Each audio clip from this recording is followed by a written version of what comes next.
ממרומיו, הוא יעשה שלום עלינו ועל כל ישראל, ויאמרו אמן. Amen. Can all be seated?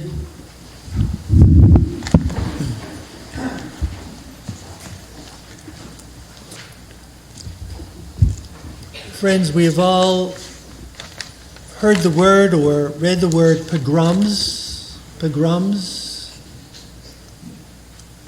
I imagine that none of us were ever aware of one happening in our lifetime, but we've read about them, we've heard about them. Guys, I'm not sure. By the way, welcome to all of you guys in Tichon. It's really so meaningful that you're together here with us, and we're here together with you on your regular night in Tichon in school. You guys know what the word pogrom means? You've ever heard the word? Yeah, it's Jews living wherever they were living. Often this happened in Eastern Europe, Ukraine, Russia, Poland, other places. And for no reason at all. But the localites, often they were Cossacks, didn't have to be, and they decided that it's time to kill some Jews. And so they would kind of like, in those days, they mostly went on horses, they would go through the town, and Jews had no one to defend them. They had no defense themselves. They stayed in their homes, they hid in their homes. The Cossacks entered their homes. My grandfather, Isaac Bernstein, came to this country in 1917. In his town, in Ukraine, there was a pogrom in 1918. There were so many who were massacred and killed. It's quite a story in itself, tell another time, but his family was spared. His family was spared. But so many were never so fortunate. Anyhow, I mention a pogrom tonight because we thought that they were something of the past. We're living in more civilized times. How could there ever be another pogrom? Never again would the Cossacks rampage through a Jewish village or town and kill and slaughter defenseless Jews with no one to protect them and no one to turn to. Never again. It can't happen ever again. And so we are utterly lost. I feel it. Utterly lost. We cannot possibly comprehend how, yesterday the number was 900, 1,000. Tonight, maybe I didn't get the most recent number, but 1,200. How is it possible that there were 1,200 totally defenseless Jews, children and babies were tortured, slaughtered, executed on what was supposed to be a day of great celebration for the Jewish world? We celebrated Simchat Torah on Sunday, but in Israel it was on Saturday. They were waking up, planning to celebrate the reading of the Torah, the ending and the beginning. But instead of the Torah ending, it was so many precious, precious lives. And this happened in the state of Israel? This is the place in the world, the purpose of which, one of the purposes of which, is that any Jew who feels in danger can go to the state of Israel. We walk in one day and we say, I want to live here, and automatically we're a citizen of the state, and we're safe. And this happened in Israel, with no one to protect them, no one for them to turn to, and the state of Israel, with one of the most powerful armies in the world and an intelligence agency that's admired the world over, could not protect their own citizens, did not protect its own citizens. On Monday, I attended via Zoom a briefing by retired Major General Amir Tabon. And this was sponsored by the Zionist arm of our conservative Masorti movement. So he told us the following story. This he wasn't asked to speak because of this story, but it was his personal story. His phone rang at home in Tel Aviv. It was his son on the phone. And his son said to him, there are terrorists in our kibbutz. Dad, there are terrorists in our kibbutz. And there's no one here to defend us. This major general, he knew why there were so few IDF men there, or women. Because there's been all kinds of happenings on the West Bank. I'm sure you've been reading about it. So someone made the decision to actually take most of the forces out of the south and bring them to the West Bank. Because, Hamas has been acting pretty reasonably the last couple of years. When rockets came into Israel, it wasn't from Hamas, it was somebody else. And they had 30,000 Gazans working in Israel. And so it improved the quality of life in Gaza for them, their families, for others. And so, we're cool. We're cool here down south near Gaza. We can send the guys and the women to the east, to the West Bank. So this general knew what the story was. He immediately as he told us the story, got into his Jeep, and he flew down basically to very close to the Gaza Strip, to the kibbutz where his son, his daughter-in-law, and his two precious little grandchildren lived. He got to the kibbutz, and he drove into the kibbutz, and he immediately saw a firefight between a few IDF soldiers and mechablim, terrorists. And he sees two Israeli soldiers fighting, but he sees 3 dead already on the ground. He said that he only had a pistol with him, but he went over to one of the deceased Israeli soldiers, and he took his M15. And these punks didn't know how to fight, like a major general who was a commander in the infantry for many years, led men in battle. And so they killed the terrorists. He finally made his way to his son's home.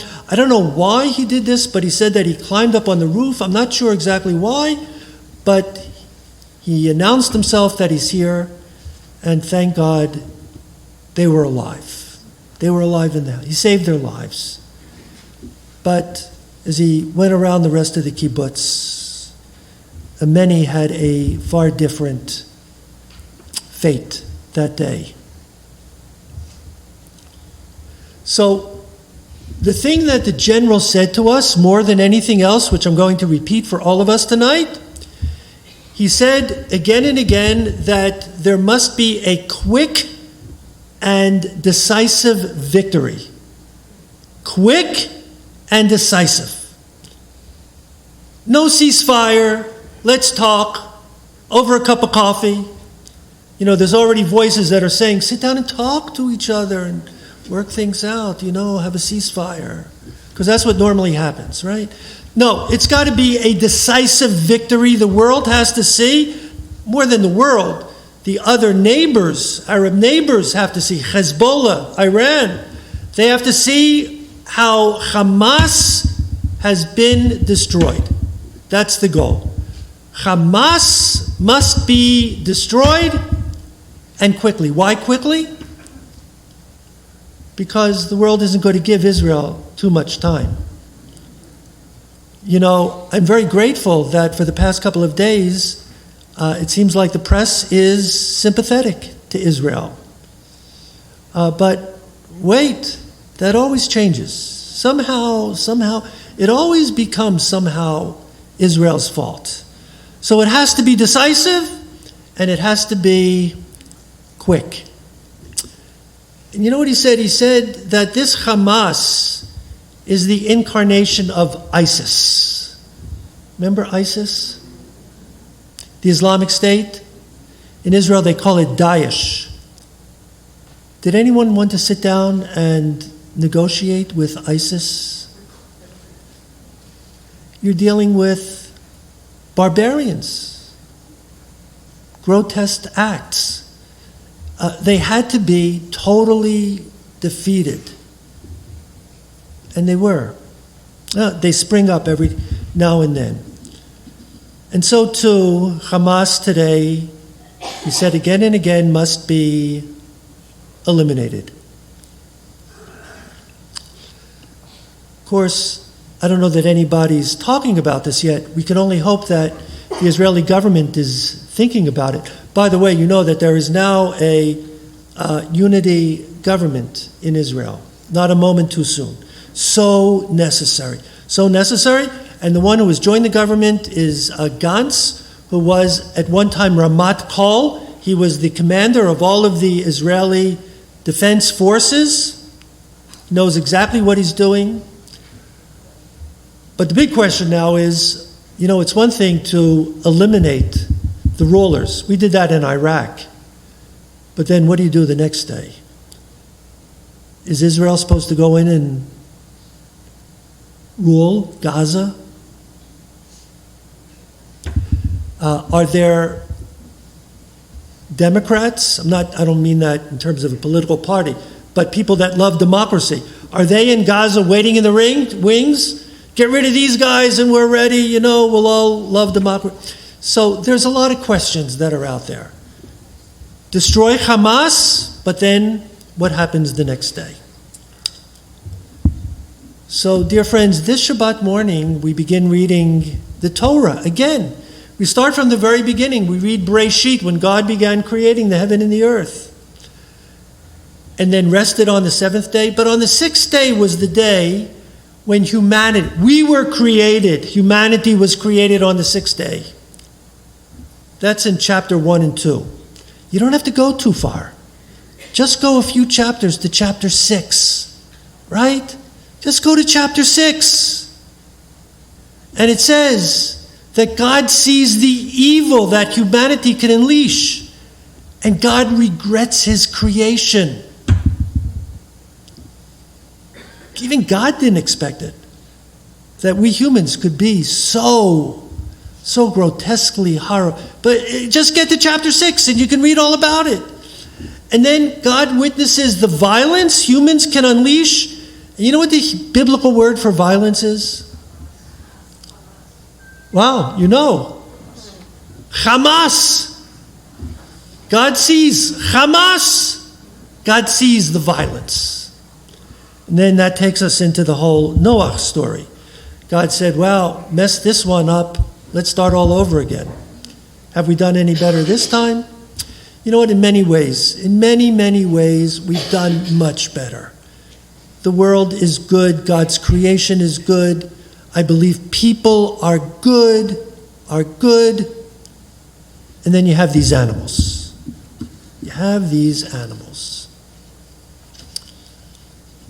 Israel has to destroy Hamas because other bad actors in the area are watching very closely. Hezbollah up north, who's already started sending some missiles into Israel, they're watching very closely. Because if they could penetrate Israel and kill 1,200 and take how many can you imagine you have a relative, a mother, there were old Holocaust survivors were taken, or babies that are now captive in Gaza? Wow. And Iran, of course, who's the force behind all of this. So, thanks, guys. Thanks. Must be the break, when it's time for the break, No, that was good. They were planning to come just for this time. This is good. Great. Thanks, guys.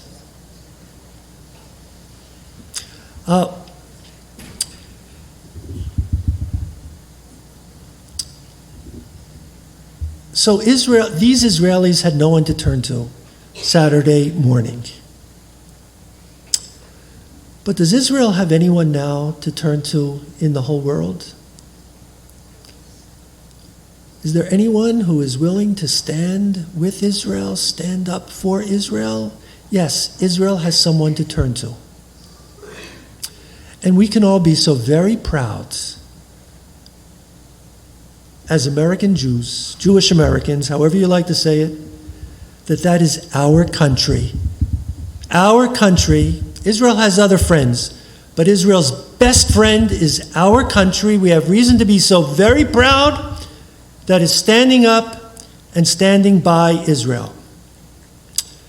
Listen, whatever your own personal politics is, just put it aside for a bit. Just put it aside, which is what Israelis are doing right now. You know, the divisions that have been happening in Israel the past number of months, put that aside. Unity is what counts, and let's put our politics aside. When I watched President Biden speak yesterday, I could feel the fire in his belly. I could feel how important, how deeply important, this was coming from his kishkes, his soul and his heart, that he and America will stand by the state of Israel. And they will make sure that Israel will come out of this safe, sound, and in one piece. You know, we always feared, well, what happens if something breaks out and then Hezbollah attacks from the north? You know, whatever number of missiles they have from Hamas, Hezbollah has many, many, and more sophisticated. So you know that the SS Gerald R. Ford, I didn't even know there was an SS Gerald R. Ford, but they're there in the Eastern Mediterranean, and now the USS. Listen, when you have a son in the Army, and Howard, you were in the Navy, you were in the Navy, you caught it right away. USS, right? So Eisenhower is going to the area as well. And they are there, the word is out that they are there to slaughter more Gazans. They are there to make a statement to Hezbollah, don't even try. Don't even try. Did you hear the president? Did you see the president's speech yesterday? So when he said, if anyone is thinking of doing anything to Israel, these different players, what did he say? So I watched it live, but then I read it in the Israeli press. So I'm reading it in Hebrew, right? And everything's in Hebrew. It's all in Hebrew. But then when they say in Hebrew, and then the president said, then they had it written out in English letters. DON''T. Everybody knows what that means. Don't. We're here.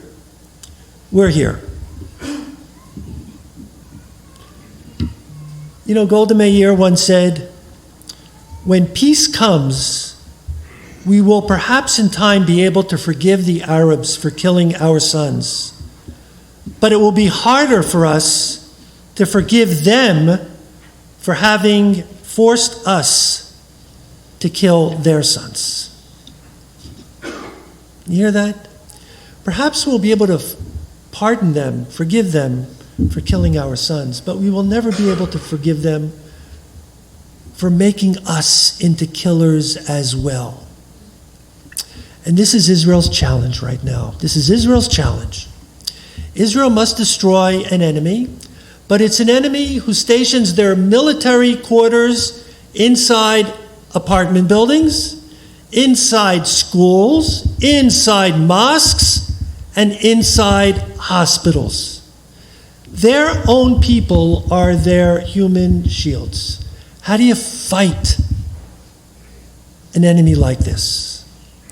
But Israel has a moral obligation to its own citizens to never abandon them again and never let this happen again. And the only way is to go in and take out all of those Hamas military installations. Israel doesn't want to kill one innocent life. Doesn't want to. But I'll tell you one thing Israel has to do. You know, there's a siege of Gaza right now. There's no electricity. There's no water. There's no food. Israel's got to end that right now. End that. It's against the rules of war, the laws of war.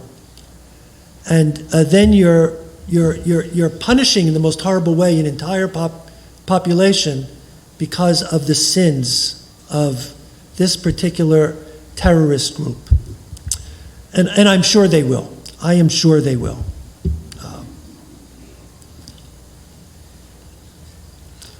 The last thing I want to say is Israel failed in fulfilling its moral obligation on Saturday. They can't fail the entire population of the state of Israel. The people that live there are the truest Zionists. You know, they are like pioneers. They wanted to go and move away from the population centers and go all the way down south, near the Gaza border, because there was a need for Jews to be living there and to populate the land. And they did it, and they're happy there. And after all the bombings that take place, they don't want to leave. We'll have to wait and see what happens this time. But they are great Israelis, they are great Zionists. And Israel owes them big time. So we had 2 sessions with the Hebrew school. We had the Tichon, the high school here tonight, but we had 2 sessions today with the Hebrew school. And first we did Aleph and Bet, so that was like 3rd and 4th grade. Then we did Gimel and Daled, that was 5th and 6th grade.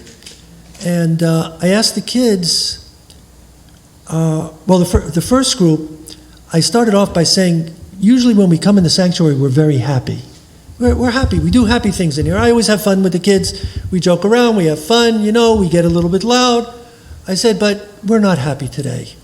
It was a word that began with an H. I told them later on that there is something that Israelis have, that all Jews have. I said, what is the word? And I gave them a hint. It also starts with an H, like happy.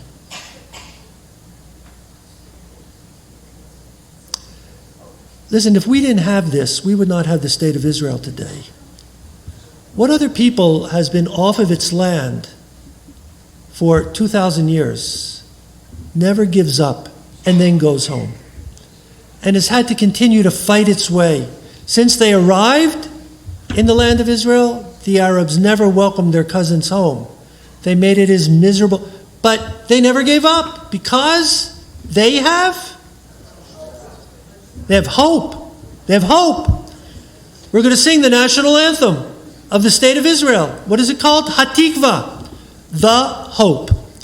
So friends, the last thing is, as we sit here with tears, with pain, with confusion, we cannot and must not give up hope. In 1973, when Israel was attacked by its archenemy, Anir Sadat, hated, there was not a man more hated besides the president of Syria, Assad. Who would have ever guessed that in 5 years, 6 years actually, 79, that Anir Sadat would sign a peace treaty with Israel? Who would ever have thought? And he paid for it with his life. Who would have thought 5 years ago that Saudi Arabia wants to normalize relations with Israel? Who would have thought?